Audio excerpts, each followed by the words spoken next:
High, কেমন আছো তোমরা? After long time welcome back to my Facebook page. I hope you are well. আসলে তোমাদের সাথে অনেক দিন যাবৎ কথা হয় না, দেখা হয় না, তেমন কোনো ভিডিও ছাড়া হয় না।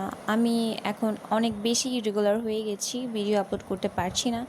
তবে সেদিন আমরা একটা জায়গায় ঘুরতে গিয়েছিলাম, আমাদের ময়মনসিংহেরই একটা সুন্দর একটা রিসোর্টে। সুইমিংয়ের জন্য গিয়েছিলাম, ভাবলাম তোমাদেরকে ভিডিও করে দেখাই, শেয়ার করি, কিছু কিছু ক্লিপ নিয়ে রাখি। তেমন ভিডিও কোনো আপলোড করতে পারছি না, কোনো ছোটোখাটো রিলসও আপলোড করতে পারছি না, তাই ভাবলাম কিছু ক্লিপ নিয়ে রাখি, পরবর্তীতে তোমাদের সাথে শেয়ার করব। আমি যখন তোমাদেরকে এই ভিডিওটা আপলোড করে দেখাচ্ছি ততদিনে 4-5 দিন হয়ে গেছে। আমি এতটা অলস হয়ে গেছি যে ভিডিও এডিটিং বা ভিডিও করার প্রতি কোনো রকমের অ্যাটেনশন দিতেই পারছি না।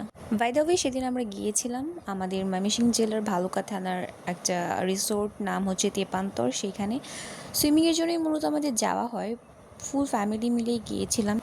আসলে ঈদের পর সবারই ঘোরাঘুরি হয়, কোথাও ট্যুর দেওয়া হয়, কিন্তু আমাদের মন চাইছিল না এই গরমের মধ্যে কোথাও ট্যুর দিই বা দূরে কোথাও যাই। সেই জন্য গরমের মধ্যে মাথা টাথা একদমই কাজ না করায় ভাবলাম সুইমিংটাই বেস্ট হবে। সেই জন্য আমরা রিসোর্টে চলে যাই। যেহেতু আমাদের বাসার কাছেই ছিল রিসোর্টটা, তাই আমাদের